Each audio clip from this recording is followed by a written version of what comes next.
Hello दोस्तों, आप सभी का स्वागत है आपके अपने YouTube चैनल मैथ मस्ती पर।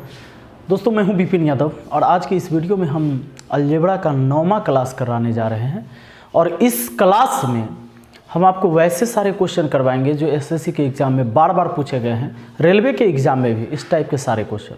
वो टाइप कैसा होगा, क्या प्रश्न होगा, इस वीडियो में जानते हैं और देखते हैं। और 7-8 क्वेश्चन हम आपको कराने वाले हैं। सबसे पहले एक बात बता दीजिए, मुझे ध्यान दीजिएगा। अगर मान लीजिए कि a-1 का होल स्क्वायर अब बराबर 0 है, मतलब किसी संख्या के वर्ग बराबर 0 हो, किसी संख्या के वर्ग का वैल्यू कितना हो, 0 हो, तो समझ जाइए कि उस पूरे का मान 0 है, यानी उस संख्या का वैल्यू भी 0 है। क्योंकि 0 का वर्ग होगा तभी 0 होगा, बाकी किसी भी संख्या के वर्ग होने से 0 नहीं होगा। कभी -1 का भी वर्ग करके देख लीजिए, प्लस में 1 हो जाएगा। -2 का वर्ग कितना हो जाएगा, 4 हो जाएगा प्लस में। तो दोस्तों ये बात पक्का है कि अगर हम किसी संख्या का वर्ग करें और 0 हो, यानी वर्गों का किसी का वर्ग का वैल्यू 0 हो, तो यानी कि उसका वैल्यू 0 होगा। यानी हम ये कह पाएंगे कि a-1 बराबर भी 0 ही होगा। ऐसे भी आप समझ सकते हो, जब स्क्वायर हटेगा तो रूट चढ़ेगा और 0 का वर्गमूल 0 होगा, तो a का वैल्यू कितना हो गया, प्लस में 1 हो गया। उसी तरह अब देखिए, तो आपको समझना है कि a-1 का होल स्क्वायर बराबर 0, तो a का वैल्यू प्लस में 1 आया। यहाँ -1 था तो प्लस में आया।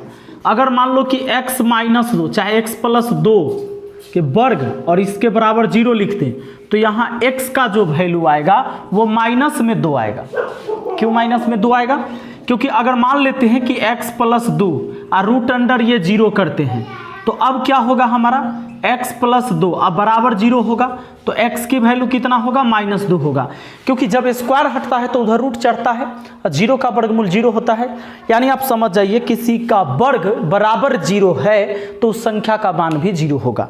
अब इस पर आप समझिएगा कि क्वेश्चन कैसे कैसे पूछे गए हैं, अलग अलग तरीके से क्वेश्चन पूछे गए हैं, और जबकि इसका कॉन्सेप्ट यही होगा। और हम सवाल को पकड़ेंगे कैसे, किसी सवाल को देखकर समझेंगे कैसे। तो चलिए शुरू करते हैं इस वीडियो में। आज का पहला क्वेश्चन हम आपको करवाने जा रहे हैं, और क्वेश्चन कहता है कि यदि, ध्यान दीजिएगा, यदि x-2 का होल स्क्वायर प्लस y+3 का होल स्क्वायर प्लस z-15 का होल स्क्वायर बराबर 0, तो पूछता है हम लोगों से कि x + y + z-5 का मान क्या होगा। दोस्तों कंडीशन ही रहेगा, यहाँ पर पूछने का तरीका बदल सकता है। अभी मैंने आपको बताया किसी संख्या के वर्ग के बराबर 0 अगर हो जाता है, उस संख्या का मान 0 होगा। सुनिएगा, ध्यान दीजिएगा, यानी इसका वर्ग प्लस इसका वर्ग प्लस इसका वर्ग बराबर 0, यानी जब इसके बराबर भी 0 होगा, इसके बराबर भी 0 होगा, इसके बराबर भी 0 होगा, तो सब 0 जोड़ने से ही आया होगा 0। इसका यही सेंस है। यानी कि हम कह सकते हैं कि x-2 बराबर भी 0 ही होगा, तो x की वैल्यू कितना आ गया, +2। यानी आप सीधा समझ लो, अगर -2 है तो +2 आएगा, अब +2 रहता तो -2 आता। यहाँ पर y के वैल्यू -3 आ जाएगा, और यहाँ z का वैल्यू प्लस में 15 आ जाएगा। प्लस में है तो माइनस में आया, और माइनस में है तो प्लस में आया। मान रखिए 2 प्लस y के जगह -3 और प्लस z के जगह 15 -5। अब आप देखिए 15×2 कितना हो गया, 17, अब 5 और 3 माइनस में 8, 17 में से 8 गया 9। हमारा आंसर तैयार है 9। मिलते हैं अगले क्वेश्चन में, देखते हैं अगले क्वेश्चन को।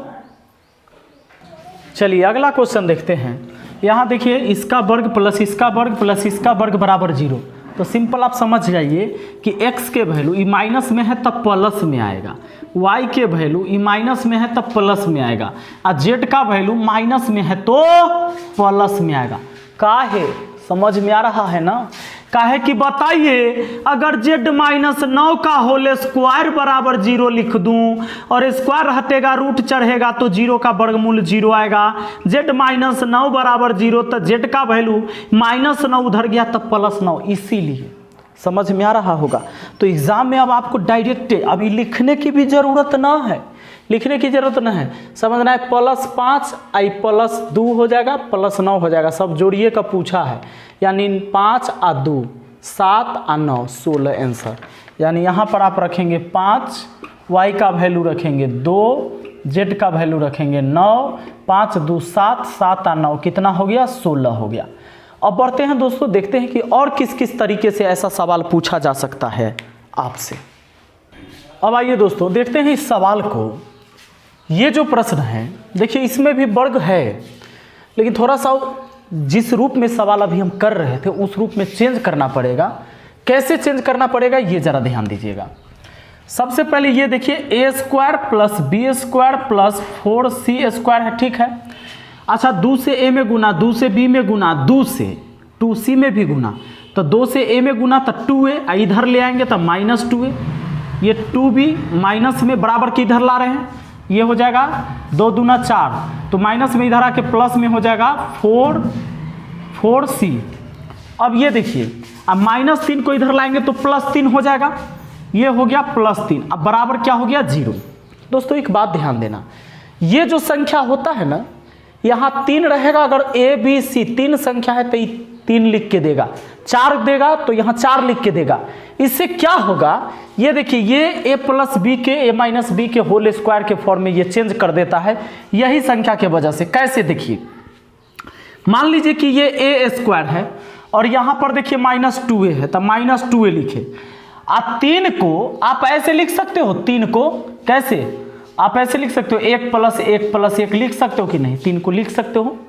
1 को यहाँ ले आया मैंने, एक टर्म हमारा ये बन गया।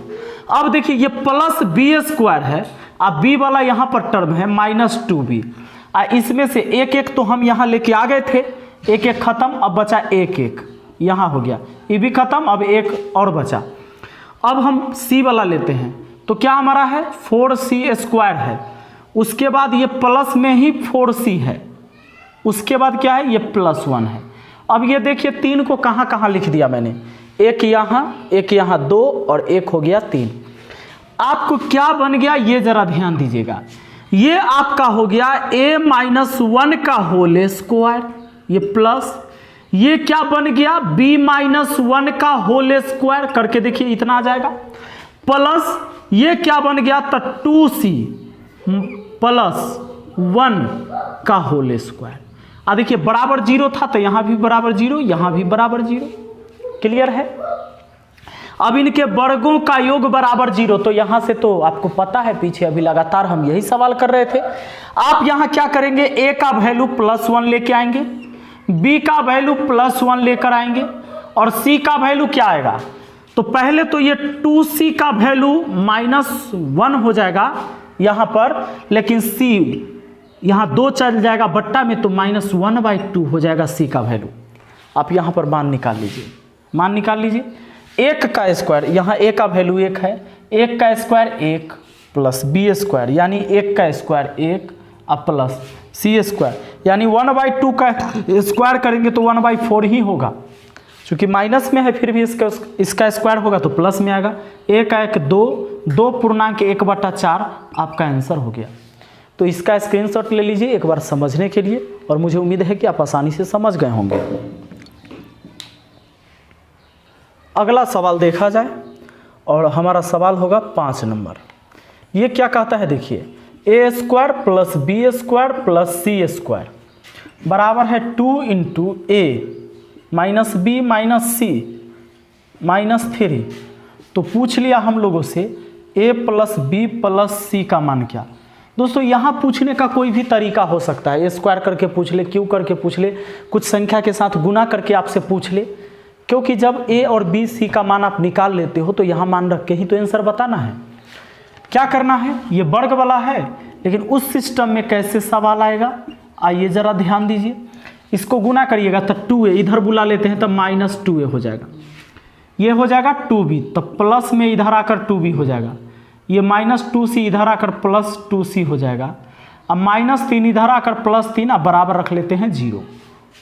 अब दोस्तों a वाला और 2a वाला, 3 में 1 1 कर लीजिए, 3 बार इसको 3 बार कर लीजिए, 1 + 1 + 1, आप ए स्क्वायर माइनस 2a 1 ले लीजिए, ये हो जाएगा a माइनस 1 का होल स्क्वायर।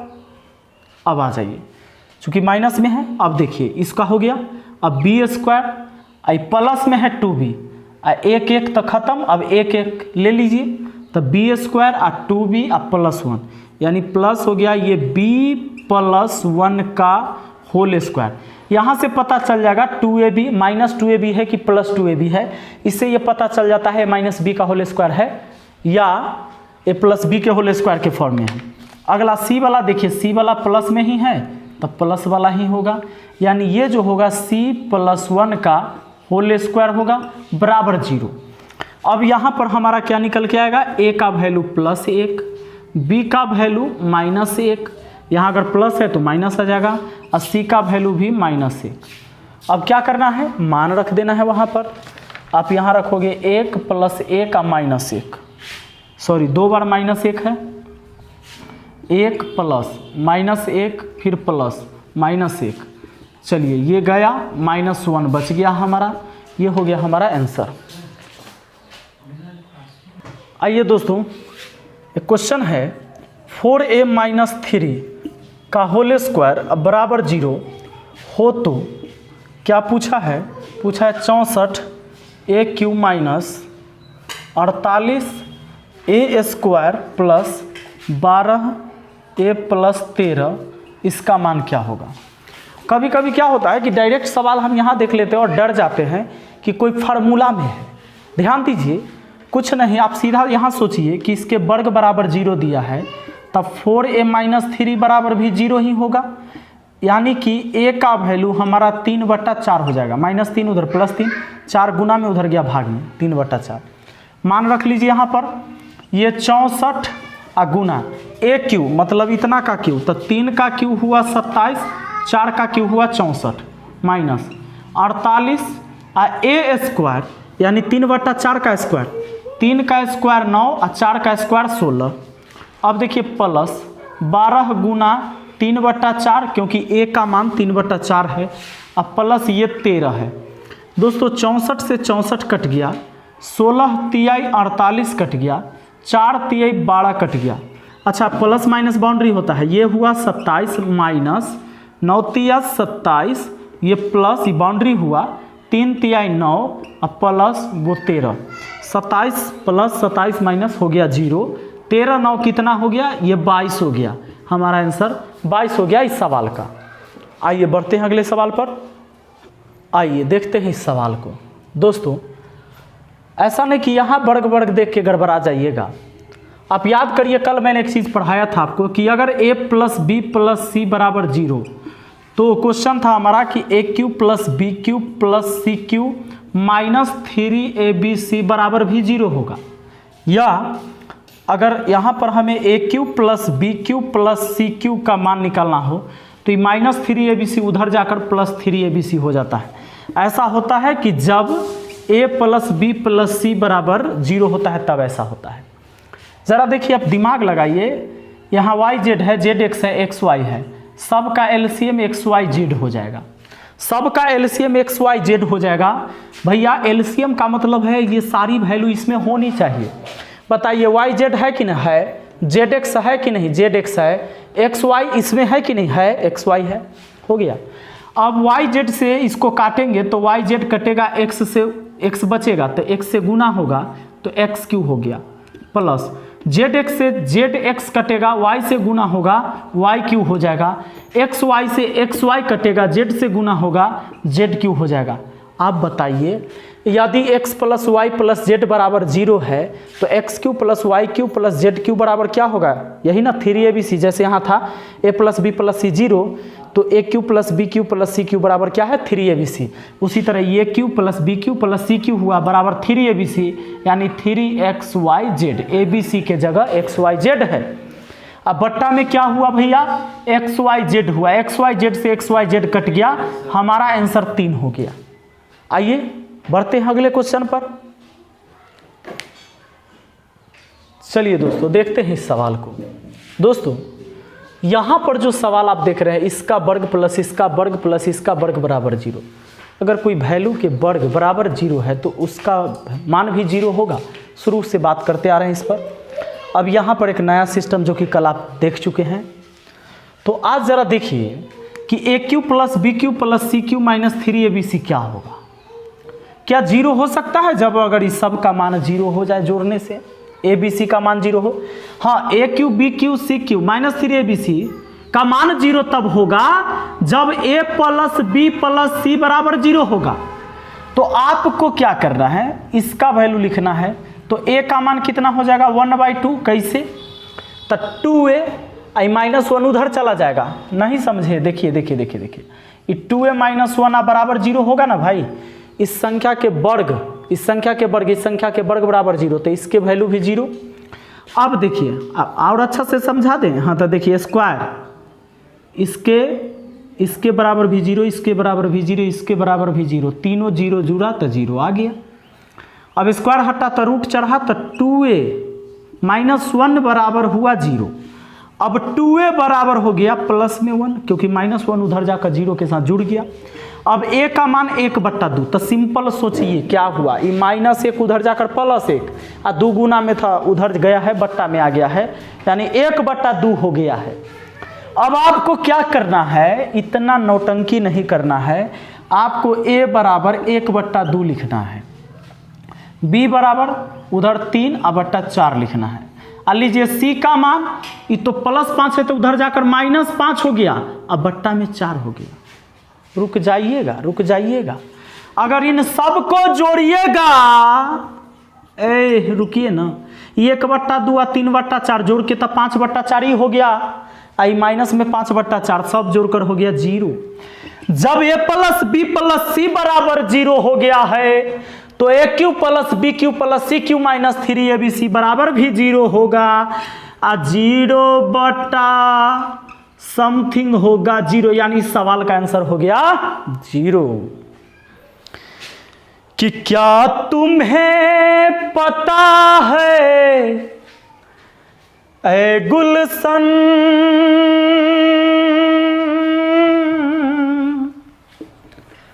क्या तुम्हें पता है ऐ गुलशन, मेरे दिल पर आने वाले हैं।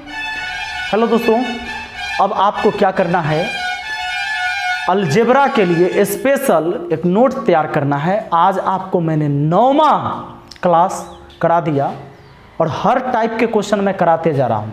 अभी 4-5 वीडियो और बनेगा और जो जो आपके दिमाग में आ रहा होगा कि ई टाइप नहीं पढ़ाए हैं सर, वो सारे टाइप हम आपको पढ़ा देंगे। हाँ, अगर आप चाहते हैं मेरा पूरा कोर्स तो धुरीना ऐप पर भी अवेलेबल है, जिसका नीचे डिस्क्रिप्शन में मैंने लिंक दे दिया है, वहाँ पर भी जाकर आप क्लास को देख सकते हैं, कर सकते हैं, ऑनलाइन टेस्ट भी दे सकते हैं। तो वो सारी फैसिलिटी वहाँ पर अवेलेबल है, पूरी टीम वहाँ पर काम करती है और मेरा कोर्स वहाँ पर भी पूरा मिल जाएगा मैथ का। अभी उसमें 30 क्लास हुआ है। आज जो डेट है, आज आपका डेट है 28। ये अभी तक जो कोर्स तैयार हुआ है वो 28 अप्रैल 2020, अभी तक 28 दिन में 28 क्लास वहाँ पर हुआ है, जो आपको मिल जाएगा और आगे कंटिन्यू डेली क्लास वहाँ भी होता है। तो चलिए मिलते हैं फिर अगली वीडियो में। Thank you. हाँ, लिंक नीचे डिस्क्रिप्शन बॉक्स में है, अगर आप चेक करना चाहते हैं कर सकते हैं। कमेंट करके बताइएगा आज का क्लास कैसा लगा, समझ में आया अच्छा से, तो कमेंट ज़रूर करिएगा, क्योंकि हम कोशिश करेंगे कि अगली वीडियो में और बेहतर पढ़ाने का प्रयास करें। Thank you.